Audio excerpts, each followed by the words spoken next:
नमस्कार. BMS first year रचना शारीर याच्या paper 2ची आज आपण NCSMची जी सिलेबस कॉपी आहे, ब्लूप्रिंट आहे, तर त्याचा आपण डिटेल ॲनालिसिस करणार आहे. म्हणजे स्टडी करण्याच्या उद्देशाने तुम्हाला काय काय पॉईंट सिलेबस कॉपीमध्ये उपयोगी पडतात ते आपण बघणार आहे. त्यामध्ये जे जे टेबल्स आहेत, जे जे तुम्हाला इम्पॉर्टंट आहेत ते आपण बघणार आहे. त्याचप्रमाणे आपण कोणते मोस्ट इम्पॉर्टंट टॉपिक आहेत, जास्त वेटेजवाले टॉपिक आहे आणि ज्याच्यावर जास्त प्रश्न विचारले जाऊ शकतात, SAQ LAQ, ते सुद्धा आपण ह्या व्हिडिओमध्ये बघणार आहे. मागच्या व्हिडिओमध्ये आपण पेपर 1ची रचना शारीरची NCSMची सिलेबस कॉपी बघितली होती. तो जर व्हिडिओ तुम्ही बघितला नसेल तर तो एकदा बघून घ्या. त्यानंतर आज आपण पेपर 2ची सिलेबस कॉपी बघणार आहे. तर जेव्हा तुम्ही तुमची NCSMची ऑफिशियल PDF उघडता किंवा सिलेबस कॉपी उघडता तेव्हा तुम्हाला पहिलं पेज हे दिसतं. त्याच्यावर तुमचा सब्जेक्ट कोड लिहिलेला असतो, सब्जेक्टचं नाव लिहिलेलं असतं, बॅच लिहिलेले असते. तर अशा प्रकारे तुमचं पहिलं पेज असतं. जर तुमच्याकडे सर्व सिलेबस कॉपीचे PDF नसतील तर तुम्ही नक्की कमेंट करा, ते तुम्हाला टेलिग्रामवर मिळून जातील. आणि NCSMची ही सिलेबस कॉपी प्रत्येक विषयाची का इम्पॉर्टंट आहे, ती वाचणं किंवा समजणं का इम्पॉर्टंट आहे हे तुम्हाला व्हिडिओमध्ये पुढे पुढे समजेलच. कारण पेपर खूप NCSMच्या सिलेबस कॉपी बेस्ड असतो. त्यांनी जेवढं सांगितलं त्यानुसार प्रश्न येतात. DK, MK, NK तर ते सर्व फॉलो होतं. त्यामुळे व्यवस्थित सिलेबस कॉपी अभ्यास करा, म्हणजे तुमचा पेपरचा अभ्यास व्यवस्थित होईल. तर आता या व्हिडिओमध्ये आपण फक्त पेपर 2 बघणार असल्याने आपण फक्त पेपर 2कडे फोकस करूया.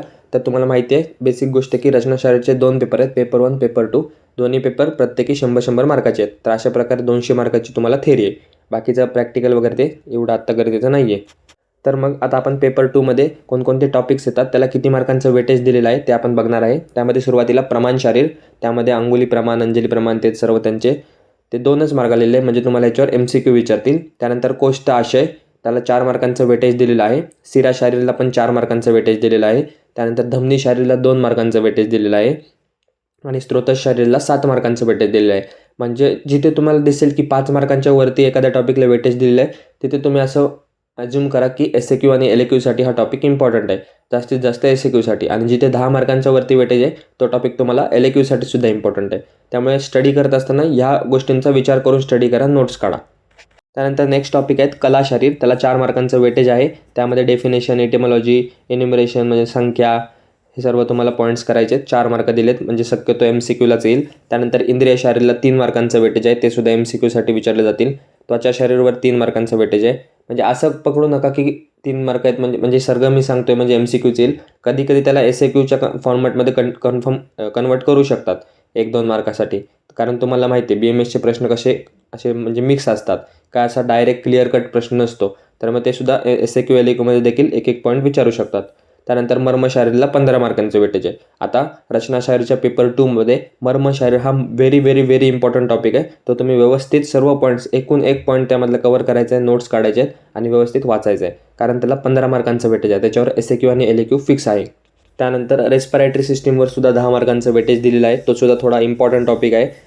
त्यानंतर डायजेस्टिव्ह सिस्टीमला 12 मार्कांचं वेटेज युनिव्हर्सिटी एक्झामसाठी दिलेलं आहे आणि कार्डिओव्हॅस्क्युलर सिस्टीमला 8 मार्कांचं वेटेज दिलेलं आहे. म्हणजे हे SAQच्या दृष्टीने थोडंफार तुम्ही स्टडी केला पाहिजे.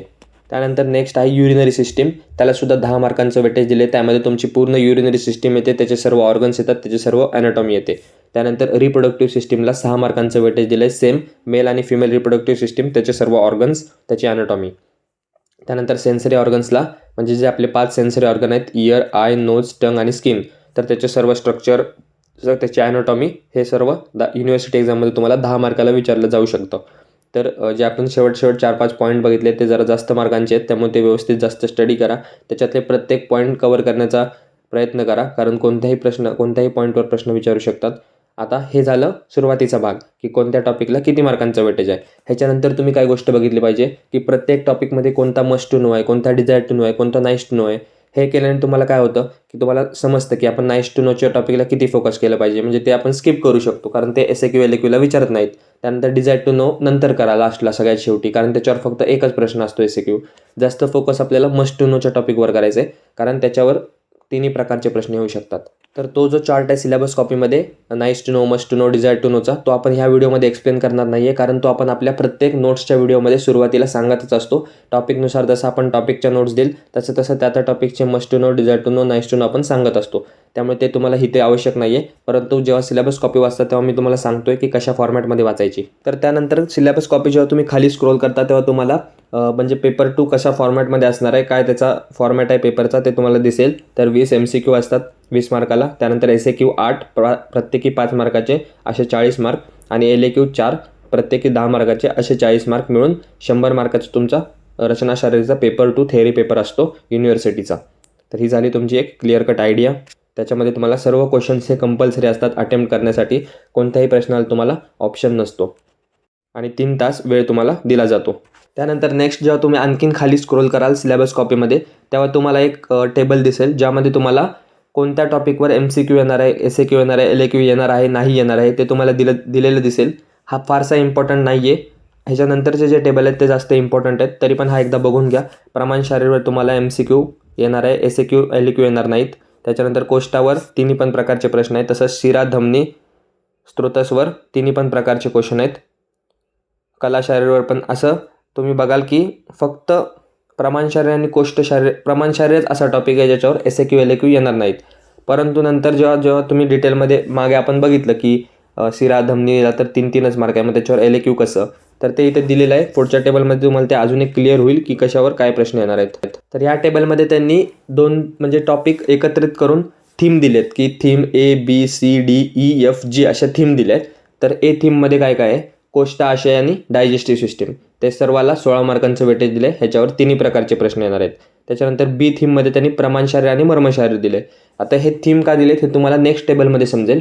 ह्या थीमवरून त्यांनी पुढे क्वेश्चन दिलेत की SAQ कोणत्या थीमवर येणार आहे, कोणता SAQ कोणत्या थीम येणार आहे, कोणता LAQ कोणत्या थीमवर येणार आहे. त्यामुळे तुम्हाला हा टेबल समजला तर तो तुम्हाला पुढचा टेबल समजेल.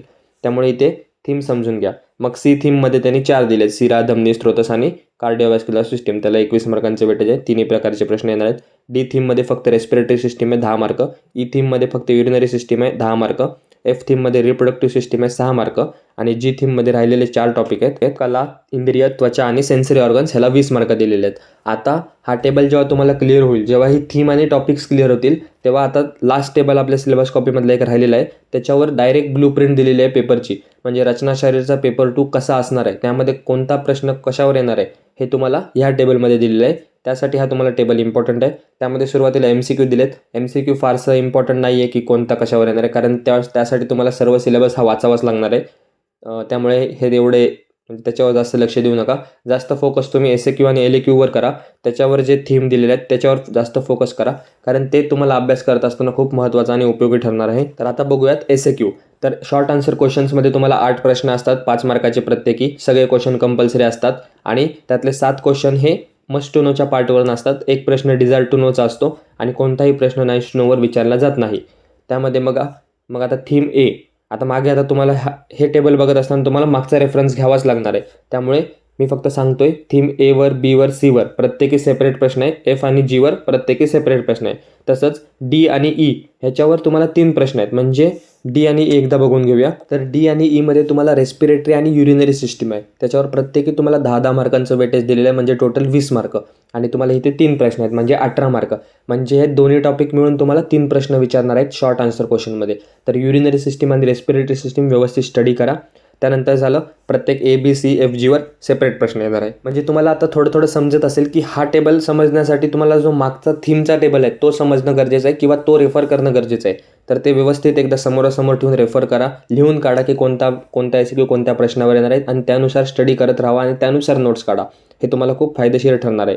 त्यानंतर शेवटचं म्हणजे लॉंग आन्सर क्वेश्चन्स 4 असतात, सर्व कंपल्सरी असतात, प्रत्येकी 10 मार्काचे. आणि त्याच्यामध्ये सर्व क्वेश्चन हे मस्ट टू नोचे येतात. हे सुद्धा इम्पॉर्टंट आहे, कारण जेव्हा तुम्ही वाचत असता तेव्हा तुम्ही काय करता, मस्ट टू नो किंवा जो टेबल दिला आहे त्याच्या सर्व पॉईंट्स जास्त नोट्स भरून नोट्स काढता. तर तसं नाही, मस्ट टू नोचे जेवढे पॉईंट्स आहेत त्याचे तुम्ही कंप्लीट नोट्स काढा. DKचं थोडंफार माहिती असण्यापुरतं SAQ पुरतं काढा आणि नाईस टू नो फक्त एकदा बघून घ्या, ते पण तिथे करत असताना बघून घ्या. जास्त त्याच्या नोट्स काढण्याची आवश्यकता नाही. LAQसाठी कोणकोणते टॉपिक्स तुम्हाला दिले आहेत, तर थीम A, B, C आणि G. तर ते कोणत्या थीम आहेत ते मी तुम्हाला सांगतो. त्यामध्ये तुमचं कोष्ट आहे, डायजेस्टिव्ह सिस्टीम आहे, मर्म शारीर आहे, त्याच्यानंतर कार्डिओव्हॅस्क्युलर सिस्टीम आहे, मर्म आहे, त्याच्यानंतर शेवटचा म्हणजे सेन्सरी ऑर्गन्स, त्वचा, कला, इंद्रिय. तर ते टॉपिक्स आहेत. तर ते सर्व टॉपिक्स LAQसाठी इम्पॉर्टंट आहेत, त्यानुसार त्यांचा स्टडी करा. शक्यतो तुम्हाला 1 इंद्रिय येईल, म्हणजे त्याला व्यवस्थित 5 इंद्रिय करून ठेवा. 1 इंद्रिय LAQला येऊ शकतो, प्रॉपर LAQचा प्रश्न आहे. त्यानंतर मर्मावर एखादा प्रश्न येऊ शकतो, म्हणजे मर्मावर प्रश्न येत असताना तो मिक्स्ड येतो, मर्म प्रकार, संख्या, व्याख्या सांगून मग एखादा मर्म विचारला जातो. आणि डायजेस्टिव्ह सिस्टीमवर तर डायरेक्ट एखादा डायजेस्टिव्ह सिस्टीमचा ऑर्गन विचारला जातो, त्याची कंप्लीट ॲनाटॉमी लिहायची असते. तर अशा प्रकारचे प्रश्न रचना शारीर पेपर 2 मध्ये येतात. तर ही झाली एक आयडिया की NCSMची सिलेबस कॉपी कशी वाचावी, त्याला कसं समजावं आणि त्यानुसार कसा स्टडी करावा. नंतर मोस्ट इम्पॉर्टंट क्वेश्चनचे व्हिडिओ तर चॅनलवर येतच राहतील. तसंच जे तुम्हाला युनिव्हर्सिटी एक्झामच्या दृष्टीने जे इम्पॉर्टंट गोष्टी असतील त्या सर्वांचे व्हिडिओ आपल्या चॅनलवर येत राहतील. त्यासाठी व्हिडिओला लाईक करा, चॅनलला सबस्क्राईब करा, तुमच्या इतर मित्रांमध्ये शेअर करा. आपण भेटूया पुन्हा असंच एका नवीन व्हिडिओमध्ये नवीन टॉपिकसोबत. धन्यवाद. So guys, subscribe Ayurveda Essence for more such videos. You will get all handwritten notes here.